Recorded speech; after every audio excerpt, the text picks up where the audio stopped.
लेकिन पाकिस्तान बड़े अरसे से कोशिश में है कि फैटफ की ग्रे लिस्ट से निकल जाए। हर दफ़ा 3-4 महीने का टाइम मिलता है जिसमें पाकिस्तान फिर मजीद कुछ इकदाम करता है और फिर उसके बाद उसे दोबारा उसी लिस्ट में रहना पड़ता है। काफ़ी एक सियासी मसला है जहां आपको FATF के जरिए अंडर प्रेशर रखा हुआ है और इसमें डेफिनेटली अमेरिका इन्वॉल्व है। उन्हीं के ही माँ पे ये काम हुआ।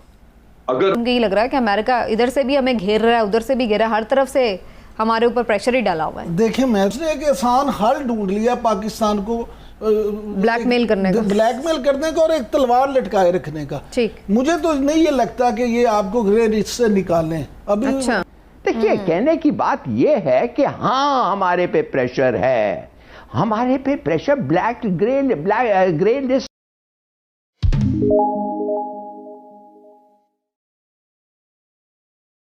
हाय गाइस, जय हिंद। आज की इस वीडियो में हम देखेंगे पाकिस्तानी मीडिया का रिएक्शन FATF यानी कि फाइनेंशियल एक्शन टास्क फोर्स पर। जी हाँ, हर साल की तरह फिर से मौका आ गया है जब FATF की मीटिंग पाकिस्तान के सर पर है और पाकिस्तान एक बार फिर से उम्मीद लगाए बैठा है कि वो ग्रे लिस्ट से बाहर जाएगा। लेकिन ये सब अब तक इतनी बार रिपीट हो चुका है कि कई पाकिस्तानियों ने तो अब इससे उम्मीद लगानी ही छोड़ दी है। आज की इस वीडियो में भी पाकिस्तानी मीडिया के panelist retired general Amjad Shoaib और जफ़र हिलाली जैसे लोग इसी मुद्दे पर आज बात कर रहे हैं और FATF को सिर्फ एक ब्लैकमेलिंग का टूल बता रहे हैं, जबकि टेररिज्म, मनी लॉन्ड्रिंग जैसे असली मुद्दों पे अब भी पाकिस्तान आंख मूंदे बैठा है। तो चलिए देखते हैं आज की वीडियो और मज़े लेते हैं पाकिस्तानी रिएक्शन का। Thank you. लेकिन पाकिस्तान बड़े अरसे से कोशिश में है कि फैटफ की ग्रे लिस्ट से निकल जाए। हर दफ़ा 3-4 महीने का टाइम मिलता है जिसमें पाकिस्तान फिर मजीद कुछ इकदाम करता है और फिर उसके बाद उसे दोबारा उसी लिस्ट में रहना पड़ता है। काफ़ी अरसे से हम देख रहे हैं हुकूमत पाकिस्तान की जानिब से ये कोशिश की जा रही है। जो रीसेंट खबर है इस हवाले से वो यही है कि जी 40 जो कहा गई थी पाकिस्तान को सिफारिशात कही गई थी, उनमें से 31 पर तकरीबन अमल दरामद हो चुका है। तो क्या अब हम उम्मीद रखें कि पाकिस्तान निकल जाएगा या नहीं, या फिर दिल्ली अभी दूरस्थ वाली सिचुएशन ही होगी हमारे लिए? इसके पीछे बहुत सारी कॉन्स्पिरेसीज और थेरीज भी हैं, कंट्रोवर्सीज भी हैं, तो उनको भी ज़रा डिग आउट करने की आज कोशिश करेंगे। जनरल साहब हमारे साथ ही मौजूद हैं।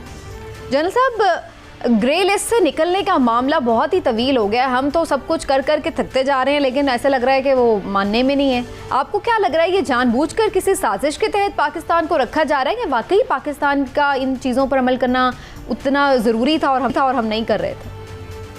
अगर आप 40 में से 40 नुकात पे अमल कर देते तो फिर भी शायद कोई बहाना ढूंढ के आपको ग्रे लिस्ट में रखा जाता। लेकिन जब आप कहते हैं कि 40 में से 31 पे हमने अमल किया है, तो फिर तो उनके पास बड़ा वाज़ेह बहाना है कि आपको ये बता दें कि जनाब अभी 9 पे आपका कुछ करना रहता है। अच्छा। ये इसलिए ये मैं कह रहा हूं कि ये सिर्फ टोटली आपके कवानीन का मसला नहीं था, ये एक सियासी मसला है जहां आपको FATF के जरिए अंडर प्रेशर रखा हुआ है और इसमें डेफिनेटली अमेरिका इन्वॉल्व है। उन्हीं के ही माँ पे ये काम हुआ। अगर उनके ही माँ पे ना होता, या अगर दुनिया में कुछ सिर्फ इंसाफ की या वाकई हकायक की रोशनी में ये काम किया जाता, तो भारत का तो भी पिछले साल 44 बैंक्स का उन्होंने कहा है कि जिन्होंने मनी लॉन्ड्रिंग की है, और मनी लॉन्ड्रिंग भी इतनी की है इस तरह की कि वो उनमें से बाज ट्रांजैक्शन इंतहाई मशकूक हैं। फिर पाकिस्तान ने जो डोजियर दिया टेररिज्म के बारे में, उसमें हमने मनी ट्रांसफर वगैरह की डिटेल्स और डॉक्यूमेंट्स दिए इनको कि किस तरह ये टेरर फंडिंग करते रहे हैं बैंकिंग चैनल्स बाज इस्तेमाल करके। इसी तरह कुलभूषण ने हमें जो इनकी टेरर फंडिंग की तफसील दी थी वो हमने बताई। लेकिन चूंकि भारत के ऊपर उन्होंने ये काम नहीं करना, तो वो सब कुछ चल रहा है, वो उसी तरह मौजूद है, उसके ऊपर कोई ऐसी चीज नहीं।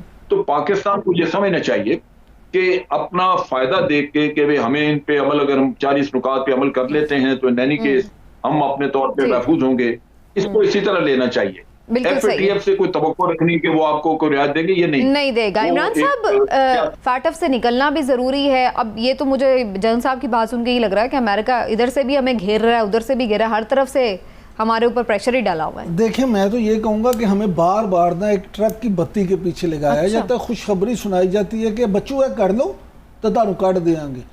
अमेरिका जो चीज़ें पूरी हमें पैसे देने के बाद, इमदाद देने के बाद, हमें कर्जा देने के बाद अपनी शराइत नहीं मनवा सका, वो उसने आसानी के साथ फैटफ के जरिए से बनवाना शुरू कर दिए।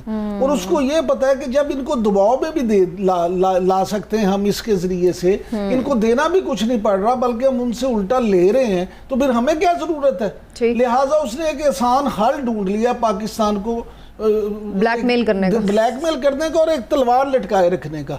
मुझे तो नहीं ये लगता कि ये आपको ग्रे लिस्ट से निकालें अभी। अच्छा। हाँ, अभी तो वो कहते हैं ना, वो पंजाबी के मिसाल है कि आटा गूंदे हिलदी क्यों है, तो पाकिस्तान के साथ कोई बहाना वो रखेंगे। पाकिस्तान के साथ वो ये सलूक रखे हुए हैं कि कोई ना कोई उन्हें बहाना चाहिए जिसको बुनियाद बना के अभी आपको वो ग्रे लिस्ट में रखेंगे ताकि आपसे अपनी मन मर्जी के फैसले करवाते चले जाएं। देखिए, बात सीधी सादी है कि दूसरे मुल्क जो हैं वो 40 के 40 पे, अगर नहीं तो 38 पे हैं, 37 पे हैं, हमें 31 पे क्यों फंस गए हैं? हमारे लोग हमें क्यों नहीं बताते हैं क्या कमी है हमारे में? और उनको तो छोड़ें, वो तो बताते हैं आपको, हर चीज़ वो पॉइंट आउट करते हैं हर मीटिंग पे, मगर हमारे लोग क्यों नहीं बताते हैं अवाम को कि इसमें हमारी कमी है? आखिर जवाब तो देते हैं उनको ड्यूरिंग नेगोशिएशंस के आप गलत कह रहे हैं, आप गलत कह रहे हैं, हमारे पास ये सबूत है, ये है, वो है, तो अपने लोगों को पेश करो अगर आप समझते हैं कि उनका pressure tactic. Of course pressure tactics हैं उनके पास, मगर एक छोटी सी बात ले लें, म्यूचुअल लीगल असिस्टेंस पे हम खुद मान गए, वो खुद मान गए आज कि हमारा जो तरीका है, हमारा जो लेजिस्लेशन है वो है ही नहीं इस वक्त, इसलिए उनका बहाना जो है, जो भी है वो सही है।